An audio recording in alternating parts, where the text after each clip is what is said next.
Moses his messenger to speak to Pharaoh on his behalf. And Moses demands that Pharaoh release the people from their oppression. And Pharaoh says no. So God releases the very first plague and turns the water into blood all throughout the land.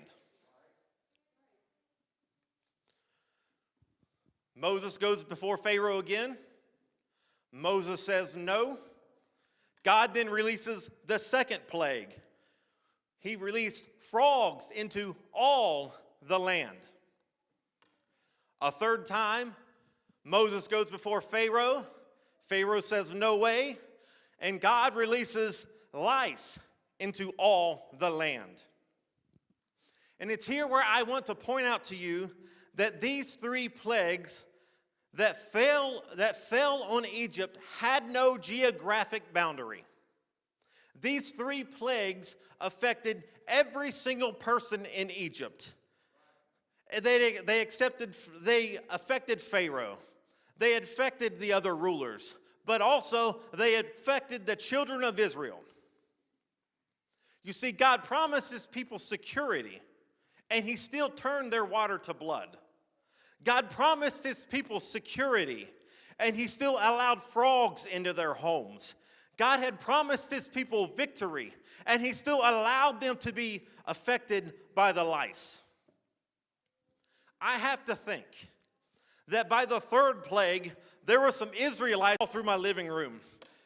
You've given me a promise, and the lice, I can't stand the lice. What are you doing? How could you respond like this? You've seen what the last 400 years have looked like. You've gave me a promise, and I've held on to it for this long, and this is what I get. How could you break the promises that you gave me?